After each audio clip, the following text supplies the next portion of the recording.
Attention please. This upload is only for educational purpose. No intention to infringe copyrights. Learning English with subtitles. GPITRAL. GPITRAL. Definitely a must-see. Follow us.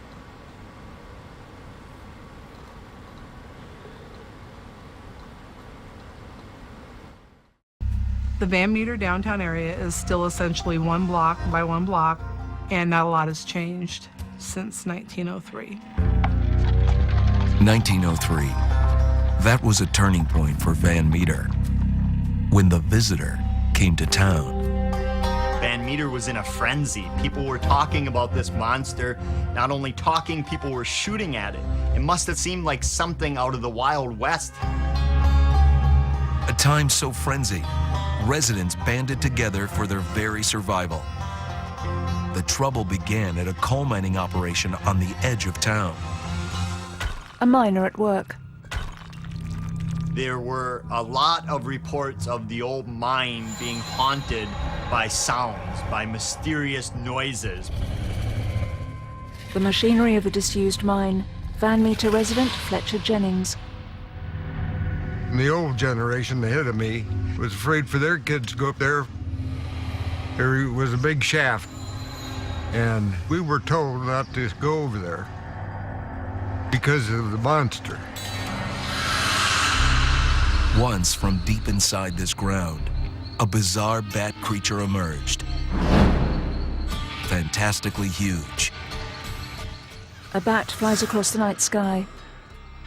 Some of the most recognized and most respected businessmen were the ones who witnessed this giant 8-foot bat-like creature that was terrorizing the town for at least 5 nights. You had a doctor, a school superintendent, a hardware store owner, an implement dealer, one that worked at the bank. These were macho men at the time, carried weapons, they prided themselves on their bravery and confidence. But they were helpless against it. It seemed to be impervious to their weapons. They were unable to do anything to fight off this mysterious monster. This creature terrified this town. I mean, they almost lost all control because they were afraid of this monster. They're afraid, what can it do to our kids? Change this town forever. A man shoots at something out of his window. Buried in the historical record for the fall of 1903 in Van Meter, Iowa, is one extraordinary week when a giant winged creature crept out of a coal mine and terrorized the town. The creature was said to be half human, half bat. It stood over 8 feet tall and had these giant featherless wings like a bird. It all began here, where the town's brick and tile factory still sits, abandoned and crumbling. It is an eerie place. Just being out there, you can get a sense of what these people went through in 1903, and it's not hard to imagine at all a giant bat-like creature flying out there today. Author Chad Lewis came to Van Meter to uncover the true story behind the legend. I thought, well, this is going to be a fun case, but it's going to be very short because it was obviously a hoax. But as we started digging, we found there was a lot more to it. As Lewis would discover, the arrival of the visitor began suddenly, in the middle of the night on September 29th, 1903. Approximately 1 a.m., local businessman Eugene Griffith was coming back to Van Meter after a day of travel. A beam of light shines over a roof. And he noticed a mysterious light hovering over the building. He thought it was a robber. He looks up at the beam. The people that actually saw this monster, they claimed that he could jump from this building to that building. It disappeared, only to reappear across the street. And Eugene Griffith was amazed by this, had no idea what was going on. People thought the light was nothing more than robbers with lanterns trying to scope out the bank.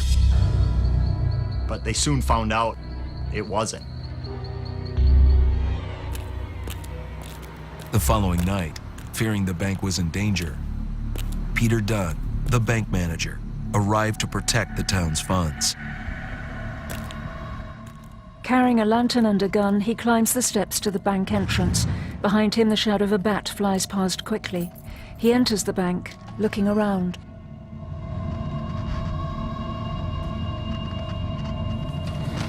About 1 a.m. he heard the sound of someone strangling. He holds up the lantern. A bright light shines through the bank windows. At that moment, a bright light started shining into his room. Mr. Dunn grabbed his shotgun loaded with buckshot and blasted at this creature, shooting out the bank window. In order for Mr. Dunn, a well-respected businessman, to blow out the front window of the bank, something must have terrified him. Peter Dunn was the boss. He run the town, Pete Dunn did. Whatever he said, that's it. So if he believed in the monster, everybody did. In 1903, when prairie towns like Van Meter had no experience with electric streetlights, this nighttime illumination must have seemed remarkable. A bright light at the window. Next night, Dr. Alcott, who was sleeping above his office in the building, he was awoken at approximately 1 a.m. as well with a bright light. And this was so bright it nearly blinded him.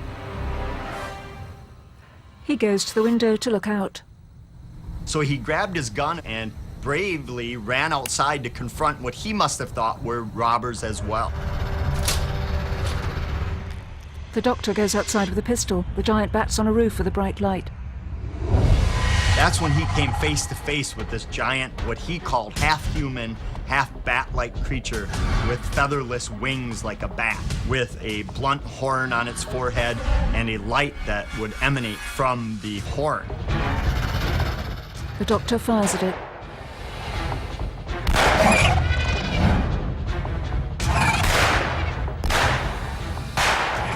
Dr. Alcott shot 5 of his 6 rounds at this creature, and either he missed all 5 rounds or they had no effect on the beast, and Dr. Alcott retreated. You can only imagine the terror going through his mind. Old black and white photos of the town. In 1903, the small Midwestern community of Van Meter, Iowa, awoke to find themselves confronted with a gigantic bat-like creature. There's been reports of these types of creatures all over the place, from as early as we can go back to up till now. Mothman, Jersey Devil, on and on. It seems like every culture in every part of the country has this animal that's very similar to this. By all accounts, it was a prehistoric monster, a terrifying creature that nobody had seen the likes of before. The doctor runs indoors. The neighbors, the small businessmen, they were all talking about it, and fear was building. The siege had already gripped the town for 3 days running. They were terrified. They were locking doors, they were pulling their shutters. People were more careful of their children, making sure they were in. Just a feeling of fear. Nighttime, a man stirs in bed. The next evening, local businessman O.V. White, who ran the hardware store, was awoken at 1 a.m. by the sound of screeching and grinding. He walked over to the window to take a look. He opens the window and peers into the darkness. He saw this giant visitor bat creature. He quickly picks up his gun and returns to the window. O.V. White was known as a great shot. He took deliberate aim, shot this giant visitor bat creature, and all it did was anger it. The creature turned its light right on Mr. White while releasing some type of odor. Mr. White said when he was hit by it, it erased his memory, and he has no idea what happened after he was hit by that mysterious odor. Van Meter being a very faith-believing community, plus you're in the heartland, I do think that a lot of the people had to believe it was something evil, especially for them to shoot at it as many times as they did. If it had not meant any harm or they weren't afraid of it, they wouldn't have been shooting at it. You kind of got to put yourself back in the time frame. People were very, very religious and these things were new to them.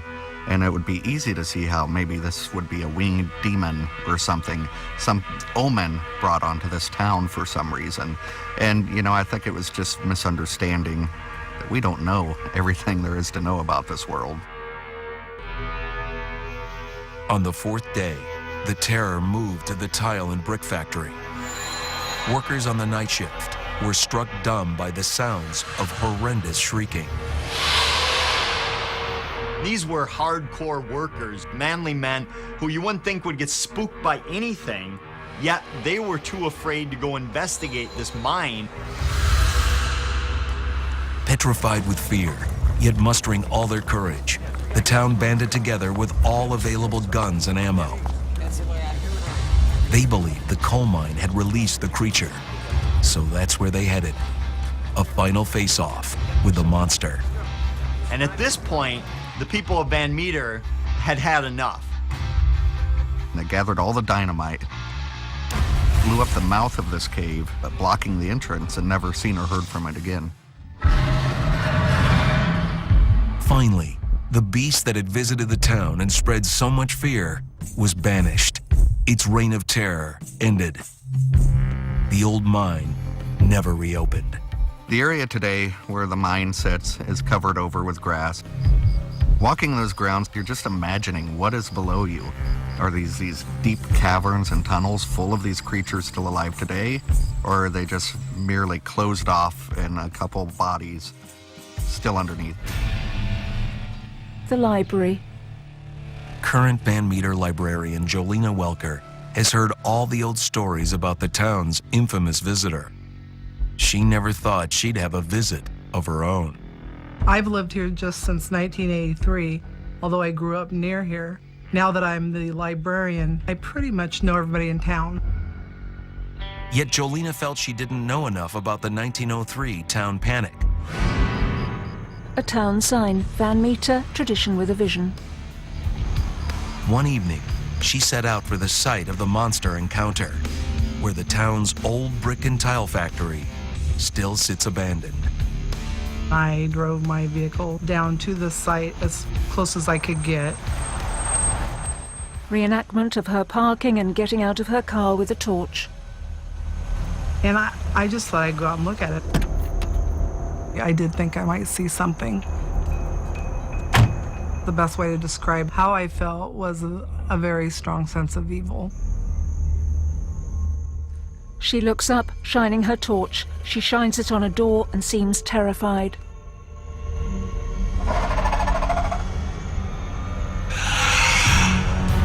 And I got very afraid.